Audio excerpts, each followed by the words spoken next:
देखते हैं कि लगातार जो है भाजपा जो बीबीजी राम जी योजना और जो एसआईआर को लेकर वर्कशॉप कर रही है, इसका क्या उद्देश्य है? क्योंकि लगातार पूरे प्रदेश में कर रहे हैं। देखिए, हम देख रहे हैं कि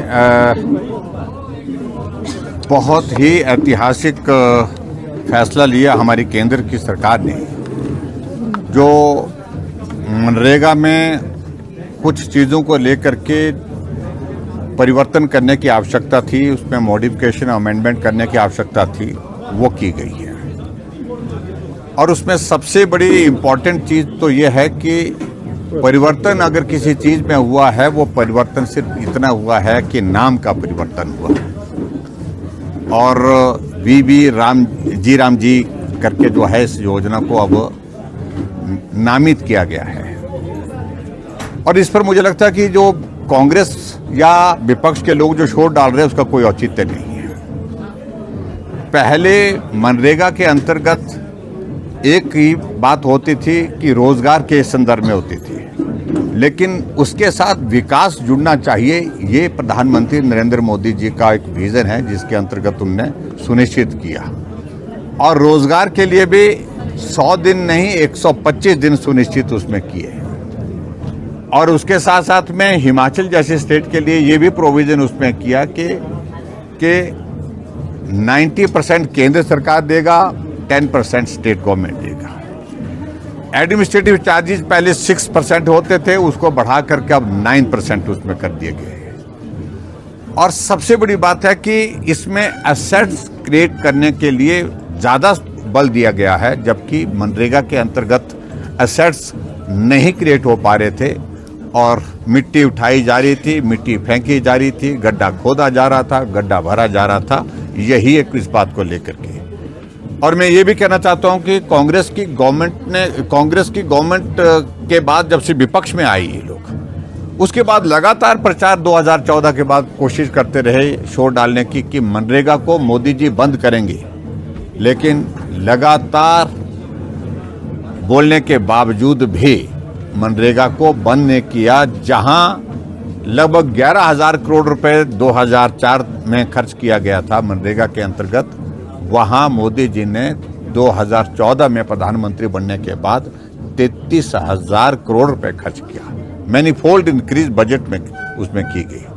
और कोविड के दौरान में भी इसके माध्यम से, मनरेगा के माध्यम से बहुत सारी जो है वो लोगों को मदद करने के लिए जो रास्ता हो सकता था रोजगार की दृष्टि से, उसको करने की भी कोशिश की। लेकिन फोकस इसमें था कि इस सारी चीज में अमेंडमेंट की आज की तारीख में जो जरूरत है उसको किया जाए। और अमेंडमेंट में सिर्फ इतना ही किया गया है, नाम का परिवर्तन है। और मुझे इस बात को लेकर के हैरानी है कि वो महात्मा गांधी जी के नाम पर इतना शोर क्यों डाल रहे हैं। गांधी जी तो सबके हैं। और गांधी जी आपने कब जोड़े?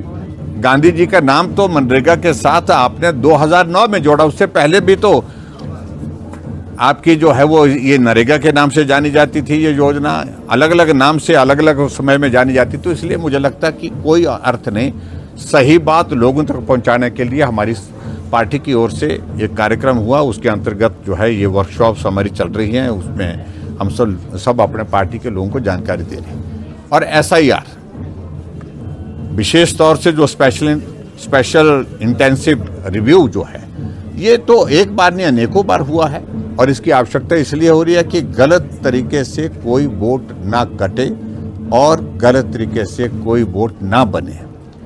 और खास तौर से उन राज्यों में इसका असर ज्यादा है जहां गलत तरीके से वोट बनाने की परंपरा रही है। इस बात को लेकर के कांग्रेस के लोग चिंतित क्यों हैं, शोर क्यों डाल रहे हैं? क्योंकि जो देश का नागरिक है उसको वोट देने का अधिकार है। जो देश का नागरिक नहीं है उसको वोट देने का अधिकार कांग्रेस की गवर्नमेंट में होता रहा होगा, लेकिन नरेंद्र मोदी जी की सरकार में उसको ये अधिकार नहीं मिलेगा। ये पक्की बात है। इसलिए हम इन दोनों फैसलों का स्वागत करते हैं। ये मैं समझता हूं कि बयानों से कुछ नहीं होता है, काम करना चाहिए सबको।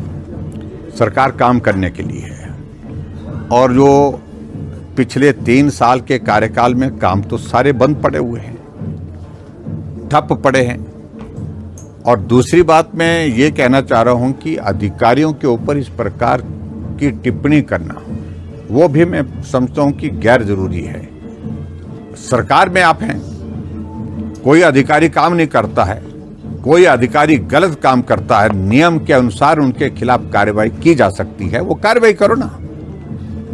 आखिरकार उप मुख्यमंत्री 3 साल के जश्न के कार्यक्रम में मंडी में बोलते हैं कि रात के अंधेरे में निपटा दिए जाएंगे, क्या मतलब है? इसका मतलब सरकार में आपकी सुनी नहीं जा रही है, मानी नहीं जा रही है। और यही स्थिति मुझे लगता है कि जो बाकी मंत्रियों की है, और खासतौर से कुछ एक अधिकारी मुख्यमंत्री के इतने करीब हो गए हैं कि उन्होंने मुख्यमंत्री को उंगली पर चलाना शुरू कर दिया है, नचाना शुरू कर दिया है।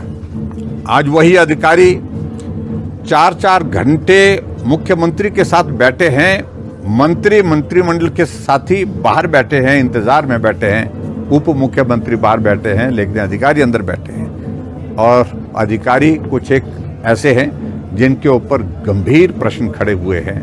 मैं सिर्फ इतना ही कहना चाहता हूं कि वर्तमान जो कांग्रेस की सरकार इस प्रकार से जो चल रही है, उनके बस की अब ना अधिकारियों को चलाने का रह गया है, ना अधिकारी अब उनकी सुनते हैं, ना उनकी बात को मानते हैं, और ना ही पूरे हिमाचल प्रदेश में सरकार की जिम्मेवारी जो विकास करने की है, काम करने की, उसको पूरा कर पा रहे हैं।